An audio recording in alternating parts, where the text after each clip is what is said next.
feels to never ever have enough time to play at all.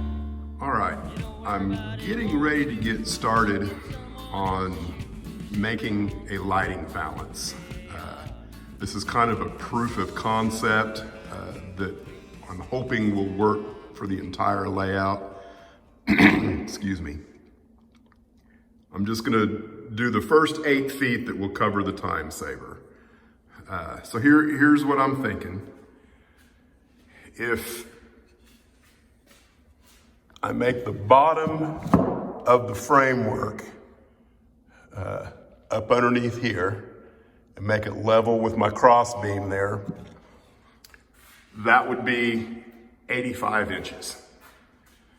So then if I bring the front of the valance down from the bottom of that another 6 inches, and then the layout height is at 55 inches, that should give me a 24-inch viewing window, if my math is correct. And to be honest, I'm not very good at mathing, so I could be wrong, but that's what I'm gonna shoot for. As far as the framework itself, here's what I'm looking at. Is against the wall, I'll have a length of 1x4, excuse me, yeah, 1x4.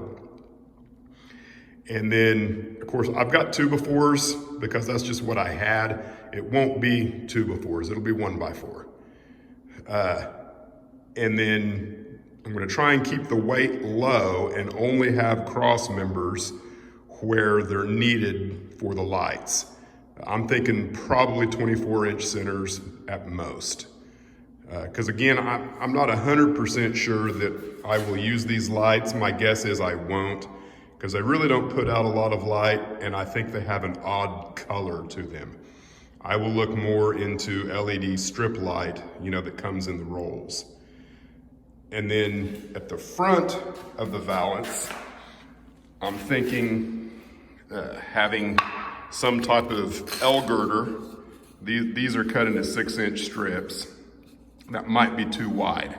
I haven't decided exactly yet, but at the front of every arm, if you will, it'll be one of those, and then the hardboard attaches to the front of it, which should allow different lengths here that I can shape the contour of the lighting valance with the front of the layout. But that's what I'm thinking right now, and I'll probably go ahead and give it a shot and see how it looks. I've got it set up here, and I can't remember what the exact height was at the bottom here. I believe it was somewhere around 81 inches.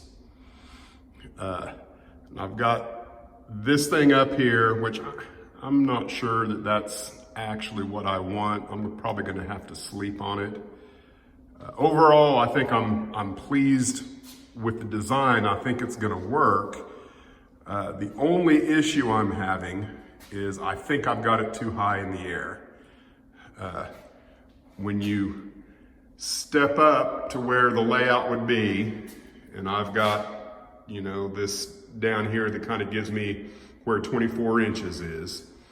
When you step up to where, the optimal area is to work on the layout, in order, and the camera's actually resting a little bit lower than what my eye level is, it comes up to where I would need about a 16-inch valance. In other words, from the top of my framework to the bottom of the valance would be about 16 inches, which is a whole lot of material. So I think that I need to lower this about 3 inches. I don't know if you can, I've got a mark on the wall here. I think that's where it needs to be. I think if I lower the wood the bottom of the framework down, whatever that is, 3 or 4 inches or so. I've got the ground level marked on the wall. That's 55 inches. From there up is 24 inches to where that mark is. So if I cut a piece of hardboard that's exactly 24 inches, then I think I will only need a 12 inch, and if I get lucky, maybe even less, like maybe a 10 inch valance from the top to where the view block is. So I think that's what I'm gonna do next. And of course, you know, this backdrop, it's only 22 inches. It was designed to fit inside a box lid that I still haven't ever really created. I did make a cheesy box lid that went on it when all the plaster work was being done in here. And I may do that eventually someday, I don't know. But at any rate, I think that's what I need to do. I need to lower this down a little bit and kind of go from there. All right, I've done a little more work on the Valance framework. You can see I've lowered it down to where the bottom edge there, I think it's about 79 inches. I've added these cleats right here on the back side and anywhere where I don't have support. And I added this, instead of going on the bottom, I just went ahead and glued it to the side and went with a 4-inch chunk of wood instead of a 6-inch chunk of wood. And I'm hoping that will be what I need. The idea of the cleats is I can come in on top with a piece of styrofoam that has been painted white or maybe metallic silver. I'm not entirely sure. I don't even know if that's necessary or not, but I don't want any of the light escaping up. You know, if I have a white piece of styrofoam in there, it should help cascade the light down towards the layout. At least that's the theory. So I've got a few more of these cleats to make, get glued in, and then I'm gonna cut, I believe, an 11-inch valance that will go across the front, and then we'll see how that goes. I have a valance placed on the framework. This ended up being, I mean, pretty much it's a scrap piece that I had. You can see right there, it was already cracked.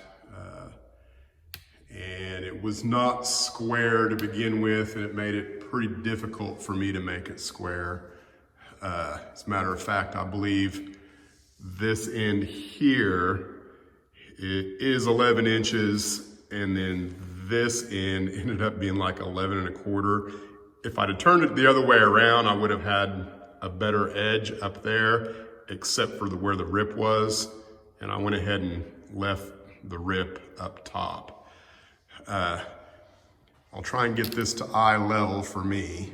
So if you step up right about here, you can see we're kind of in that golden zone there of where the backdrop you might actually be able to see the actual framework. But I think where it's at, it's gonna work. And you'll have to remember that this is 2 inches shorter than what my actual backdrop will be when I get it put on there. So there's that. I don't think I'm not gonna mess with painting that. Unfortunately, this is the last piece of that masonite that I had left. So I'll have, and I live in an area where you pretty much have to special order that stuff. That is, don't keep it in stock. So I'm gonna run with that for now until I decide that it's not gonna work. And then eventually I'll get around to making it a little nicer looking. I'm gonna use different screws up there. I didn't have the kind of screws that I want to use, which are, I think they're called fender screws. They have kind of a washer attached to them already. Look a little nicer, because I don't want to mess with trying to sand and putty and sand that, whatever. Don't want to mess with that. So there it is. I think the next step now is to get some lights put up in there and just kind of see how it works. I got some lights put in. I've had these for a while. I got them off of eBay, I think. I don't really remember. They were extremely cheap. And now I know why, because they've actually got a major problem. If I go all green, you can see that the green stops right here. I can go all blue, and that's not too bad. I can also go all red, but you can see something's not quite right there with the red. So if I go all white, I'm gonna get some partial blue, no green, and then for some reason, all red back in through here. So I guess, you get what you pay for. So I'm gonna have to look into something else. And in the meantime, I'm gonna get started painting the backdrop. Where I'm at on this, I've attempted about 4 different mountains on a different place, in the house, just on some canvas. My 4th mountain, I felt like, well, it's okay. I guess I could live with that. If you stand back far enough and squint your eyes, it'll be all right. So, and because this, is not necessarily permanent, I will actually have another piece of hardboard back behind this that I may or may not do a printed backdrop. It's just gonna depend on how well this painting works, because I do prefer a painted backdrop over a printed backdrop personally. But I'm gonna extend this mountain, or this low hill, I guess you would say. It'll kind of go on here. I'm gonna try and do something similar here. I'm gonna use that particular mountain as a guide as to what I'm gonna do. This hill, of course, will continue out that way. And I've got a couple of marks, I don't know if you can see them. Right in here is where my river actually exits the base of the layout. So I'm gonna keep that in mind as I get started here. So I think I'm gonna do something a little different. I'm gonna actually film as I do this just for fun. I may not ever actually post it, but here we go.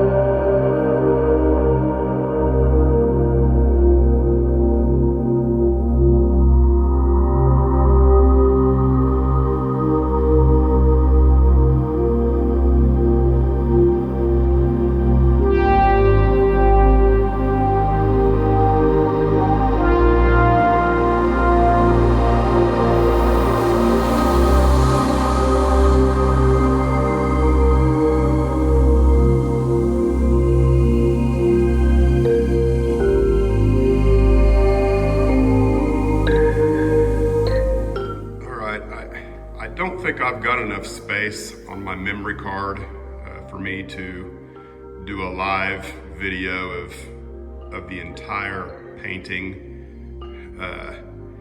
I've done a little managing of the card, but I really don't know how much space, hours of work take as far as gigabytes go.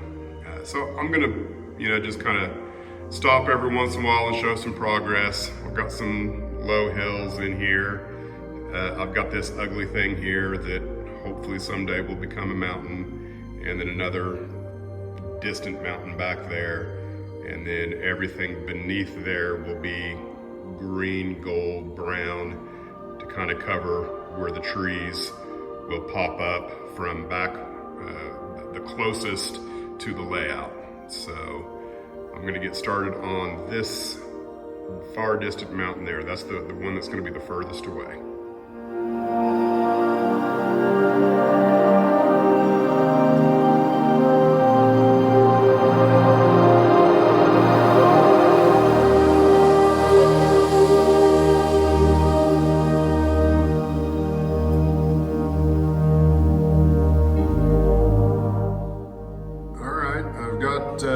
My most distant mountain mostly finished. Right now it's wet, and so I can't really do anything else with it that might bring out a little more highlights in some of the other places, because I can't get a pure white color. So I'm going to let it completely dry, and then I might come back with just a little bit more white, a little more pure white after it completely dries. I think I'm going to move on to this mountain, which is going to be a little bit closer. I'm going to try and add a little bit of gray into it now besides the blue.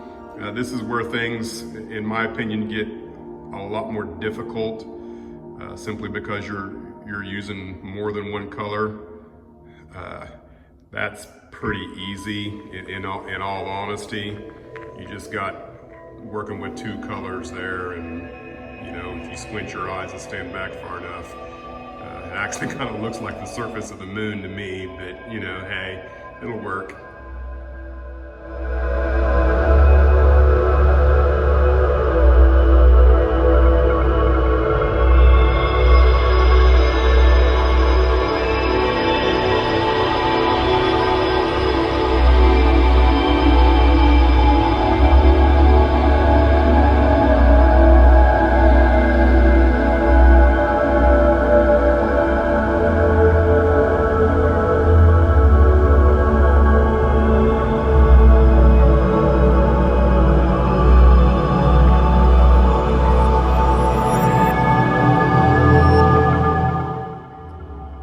Okay, we've got a great big brown chunk of dirt there right in front of the moon.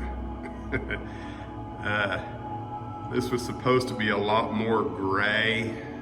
It just didn't work out that way. I'm gonna give up on it and leave it just like it is for now. And I'm gonna go ahead and move on to this mountain, which will probably end up being pretty much the same colors of this mountain. And I'm gonna do more highlights to that. Again, I'm gonna let it dry completely. They're just gonna be a lot closer, I think, than what I originally intended them to be. And I think everywhere where the light blue is on this mountain, I'm going to attempt to make that be a shadow and go in with a darker color.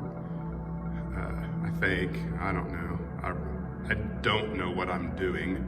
I'm just, having fun with color paints is what I'm doing, kind of like kindergarten. But I think that's what I'm gonna try, is make everything that's kind of like a negative of what I'm got going on there now.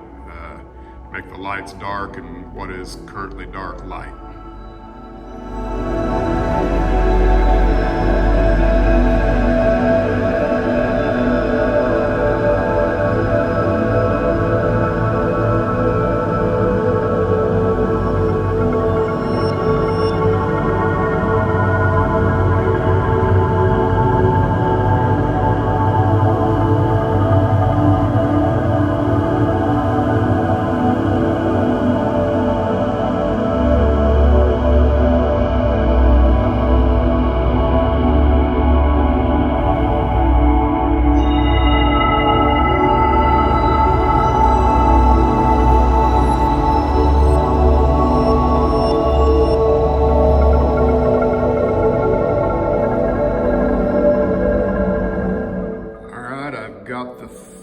third mountain, and it's, I'm not gonna call it finished, but I'm ready to let it dry and move on to another step. Well, the battery on the high-speed camera died, so I didn't get any of that on camera. But there's a distant mountain and one just a little bit closer. Eventually I'll probably carry this mountain to cover up that so it doesn't just, you know, end there and look like it's part of the same mountain. But I'm getting ready to get started on this. I promised the wife I would make chili tonight since I used her Pyrex dish for an ink stain. I'm gonna get started on the big mountain. This will probably be a disaster, but hey, it's gonna be fun.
I really don't know what to think. It turned out so much better than I ever thought it would. I'm quite pleased with it. As a matter of fact, I'm a little concerned about putting trees up in front of it now. I haven't actually practiced anything with trees, but there it is. I think I could probably add a few more places where I could put snow in there somewhere. You know, the idea is that the sun's hitting this side of the mountain, so maybe there's less snow there. But, well, there you go.